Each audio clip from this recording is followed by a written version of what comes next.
성도 여러분들 안녕하십니까? 어느덧 2025년도 3기 안교교과를 시작할 때가 되었습니다. 전 세계 재림교우들이 함께 말씀을 공유하는 이 과정에 함께 하신 여러분들을 진심으로 환영합니다. 이번 기 교과 과정에서는 출애굽기를 연구합니다. 이번 기에 말씀 연구를 통해서 신앙생활에 많은 유익을 얻게 되시기를 간절히 바랍니다. 이제 함께 기도하시고 시작하겠습니다. 하늘에 계신 아버지 하나님, 주님의 말씀 앞에 저희들이 겸손히 섭니다. 오늘도 주의 성령께서 우리의 심령을 어루만져 주셔서 바르게 이해하고 깨닫게 하시고 또 우리의 마음에 선한 의지가 세워질 수 있도록 주께서 역사하여 주시옵기를 예수님의 이름으로 간절히 기도드립니다. 아멘. 제1과의 제목은 억압, 부제는 출애굽기의 배경과 모세의 탄생입니다. 먼저 기역절을 함께 보시겠습니다. 이번 과 기역절이 좀 길지요. 기역절을 암송하기를 원하시는 분들에게는 아주 도전적인 그런 과가 되겠습니다. 이제 말씀을 보시겠습니다. 이스라엘 자손은 고된 노동으로 말미암아 탄식하며 부르짖으니 그 고된 노동으로 말미암아 부르짖는 소리가 하나님께 상달된지라. 하나님이 그들의 고통 소리를 들으시고 하나님이 아브라함과 이삭과 야곱에게 세운 그의 언약을 기억하사 하나님이 이스라엘 자손을 돌보셨고 하나님이 그들을 기억하셨더라. 출애굽기 2장 23절부터 25절에 있는 말씀입니다. 좀 길지만 내용은 단순합니다. 이스라엘 자손이 고된 노동으로 고통 중에 하나님께 부르짖었더니 하나님이 그들의 이 조상과의 언약을 기억하시고 이스라엘 자손을 돌아보아 그들을 기억하셨다 하는 그런 내용입니다. 이번 기 출애굽기의 시작은 억압이라고 하는 주제로 시작합니다. 애굽의 총리였던 요셉이 생존했던 당시에는 막강한 세력을 가진 요셉 때문에 그 어느 누구도 이스라엘 자손을 무시할 수가 없었을 것입니다. 그러나 세상의 이 정세는 시시로 변하는 법입니다. 요셉을 알지 못하는 세력이 정권을 가지게 된 것입니다. 모든 상황이 바뀌었습니다. 역사적인 기록을 살펴보면 토착 이집트인들을 힉소스 왕조가 다스렸던 시기가 있었습니다. 힉소스는 셈족 계통의 세력으로 이방 세력이었습니다. 요셉은 바로 이런 사람들의 통치하에서 총리가 되었던 것입니다. 같은 셈족 출신의 히브리 사람이 이제 별 부담 없이 거부감 없이 그렇게 총리가 되었던 것입니다. 그러다 기원전 15세기에 이 토착 이집트 사람들의 세력이 힉소스 왕조를 축출하고 이집트를 장악하게 되었습니다. 정권이 바뀐 거죠. 출애굽기는 이러한 변화에 대해서 아주 짧게 그 상황을 잘 묘사하고 있습니다. 출애굽기 1장 6절부터 9절 그리고 11절입니다. 요셉과 그의 모든 형제와 그 시대의 사람은 다 죽었고 이스라엘 자손은 생육하고 불어나 번성하고 매우 강하여 온 땅에 가득하게 되었더라. 요셉을 알지 못하는 새 왕이 일어나 애굽을 다스리더니 그가 그 백성에게 이르되 이 백성 이스라엘 자손이 우리보다 많고 강하도다. 감독들을 그들 위에 세우고 그들에게 무거운 짐을 지워 괴롭게 하여 그들에게 바로를 위하여 국고성 비돔과 라암셋을 건축하게 하니라. 우리는 이 시기에 이스라엘 백성들이 왜 억압을 당하게 되어야만 했는지를 한번 심각하게 고려할 필요가 있습니다. 복잡한 이야기이긴 하지만 한 가지 분명한 것은 정치적인 세력을 의지하는 방향은 결코 오래 갈 수 없다고 하는 것입니다. 당시 야곱의 후손들 입장에서는 좋은 땅 고센에서 자신들의 세력을 불리는 것, 그 너무나 자연스럽고 당연한 일이었을 것입니다. 이방 땅이지만 그들을 후원하는 정치 세력이 있었고 그래서 그들은 자연스럽게 자신들의 세력을 불린 것이죠. 이집트 정부도 매우 호의적이었습니다. 그런데 정변이 일어나고 새로운 왕조가 들어서서 이스라엘 자손들에게 아주 적대적인 그런 일들을 하기 시작하면서 모든 상황이 순간에 바뀌어 버렸습니다. 이것은 그들의 삶의 방식이 그저 세상에서 잘 먹고 잘 사는 일에만 집중했었다고 하는 것을 보여주는 것입니다. 이렇듯이 세속적인 방식으로 삶의 이득을 취하려는 그런 일은 언제든지 뒤집히고 급변할 수 있다고 하는 사실을 우리가 알아야 합니다. 그들은 현재의 번영에 눈이 멀어서 그들의 조상 아브라함에게 하셨던 하나님의 약속, 몇 대가 지나면 반드시 다시 가나안으로 돌아가게 될 것이라고 하는 그 약속을 그들은 망각하고 살았던 것입니다. 이제 그들은 잘 먹고 잘 살던 처지에서 억압을 당하는 상황이 되었습니다. 출애굽기는 억압받는 사람, 소외된 사람, 박해받는 사람, 그리고 착취당하는 사람, 정말 천대받는 사람들의 이야기로 시작하고 있습니다.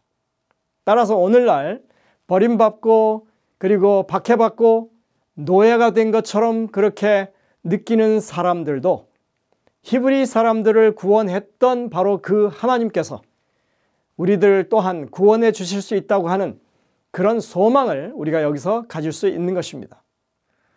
출애굽기는 우리의 삶에서 경험하는 실존적인 투쟁 그리고 불의와 시련에 대해 이야기합니다. 고통받는 백성들을 위해 하나님이 개입하시는 이야기는 모든 사람들에게 용기를 주죠. 하나님은 압제당하는 사람들의 부르짖음을 들으시고 그들이 몸부림치는 것을 보시고 그 눈물을 기억하시고 그들의 고통 가운데 찾아오셔서 도와주시는 분이십니다.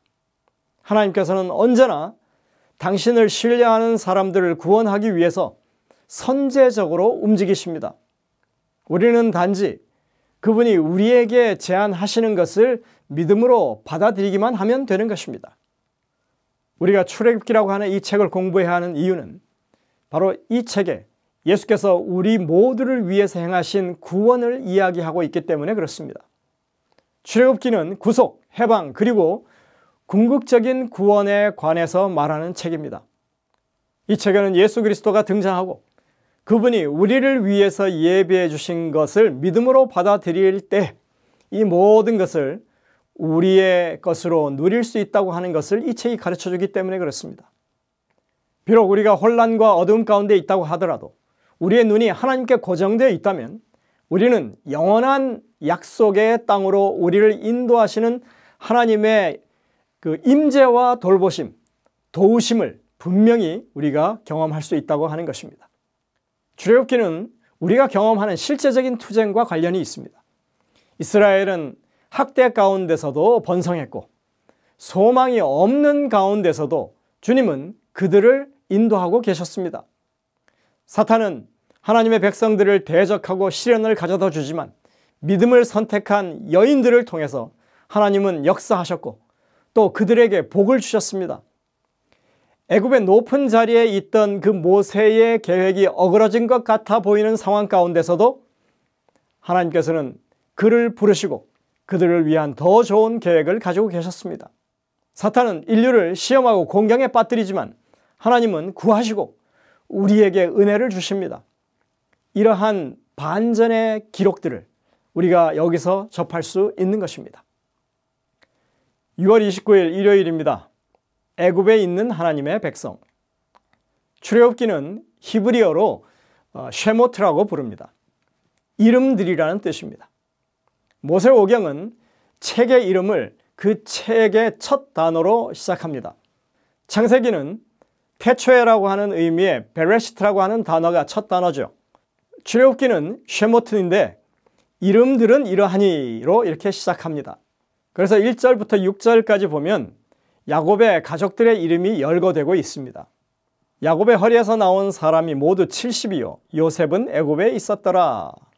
사실 여기에 등장하는 이름들은 처음에 야곱과 함께 이집트에 내려온 그 가족들, 아들들의 이름을, 족장들의 이름을 여기에 열거하고 있는 것입니다.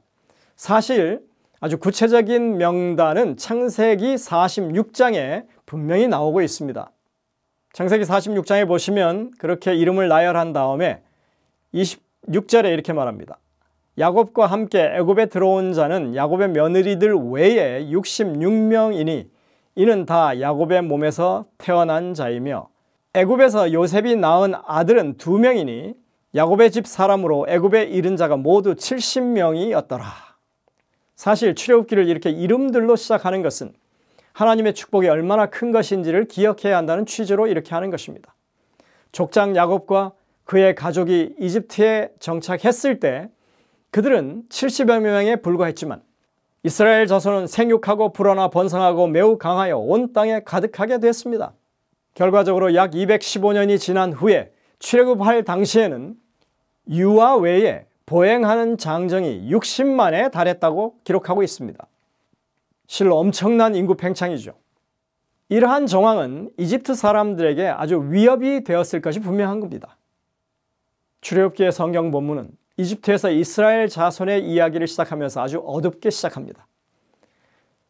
이집트 감독 아래에서 이루어지는 노예 생활과 그들에게 강요된 고압적인 노동으로 그렇게 시작하고 있는 것입니다. 하지만 출애굽기를 마치는 그 마지막 40장에 보시면 화평하고 안위가 넘치시는 하나님의 임재가 이스라엘 진영의 중심인 성막에 차려지는 것으로 하나님께서 아예 이삿짐을 싸서 그들에게 이제 이사하는 모습으로 그렇게 출애굽기가 마쳐집니다. 이렇게 극단적으로 대조되는 시작과 끝 사이에 하나님의 승리가 계속 나타나고 있는 것입니다. 주님께서 당신의 백성들을 노예 상태에서 해방시키시고 홍해를 가르시고 당대 이 세계 최정의 군대를 물리치시는 그런 모습, 악의 세력을 물리치시는 하나님의 놀라운 승리를 이 출애굽기가 보여주고 있다고 하는 것입니다. 이 이야기는 압제자들이 그들을 괴롭게 하면 할수록 그들이 더욱 번성하고 증가했다고 역설적으로 말하고 있는 것입니다. 인간들의 온갖 계략에도 불구하고 하나님은 여전히 세상을 주관하시고 인간의 관점에서 볼 때 상황이 아무리 절망적이라 하더라도 그분은 당신의 백성들을 구원하신다는 사실을 우리에게 보여주고 있는 것입니다. 오늘 영감의 교훈에 보시면 압제한 이유, 다시 말해서 이 이집트가 압제한 이유에 대해서 부조와 선지자 332쪽에 와이슨 이렇게 말하고 있습니다. 이스라엘은 애굽에서도 번영하고 부요하였으며 하나님께 충실한 사람들은 그들의 가마를 널리 끼쳤다. 우상을 숭배하는 제사장들은 새 종교가 인기를 끄는 것을 보고 불안에 쌓였다. 그들은 하나님께 대한 적개심을 가진 사탄의 선동을 받고 새 종교의 빛을 꺼버리려고 노력했다. 장래 군주가 될 자의 품성을 꼴짓고 히브리 백성을 잔인하게 취급하고 압제하게 만든 것은 하나님께 대한 이 같은 단호한 반대의 정신과 우상 숭배의 열정이었다. 사단은 하나님의 백성이 잘 되는 꼴을 결코 보고 싶어 하지 않습니다. 이스라엘 백성들이 비록 그 상황이 어떠하든지 간에 그들이 하나님께 정말 전적으로 순종하든 하나님께 배도하고 그를 멀리하든 상관없이 그들이 하나님을 신뢰하고 돌이킬 가능성이 있다면 사단은 언제든지 분명하게 개입하고 회방을 놓는다고 하는 것입니다. 우리는 출애굽기의 이 설정이 처음에 어둡게 시작해서 절망적인 상황에서 하나님의 임재의 영광이 엿보이는 성소로 마치는 그런 이 구성을 가지고 있지만 그것으로 모든 문제가 다 해결된 것이라고 생각해서는 안 되는 것입니다. 단지 하나님이 그들과 함께 하신다고 하는 것, 그 자체가 성경이 제시하는 해결점이라고 하는 것을 우리가 꼭 주목했으면 좋겠습니다. 기도하시겠습니다. 하늘에 계신 아버지 하나님, 참으로 하나님께서 우리와 함께 하신다고 하는 그 믿음을 회복하는 일이 얼마나 힘든 여정인지 우리가 출애굽기를 통해서 다시 한번 배우게 도와주시고 우리의 믿음이 주님의 뜻대로 꼴지어질 수 있도록 저희들을 이끌어 주시옵기를 예수님의 이름으로 간절히 기도드립니다. 아멘.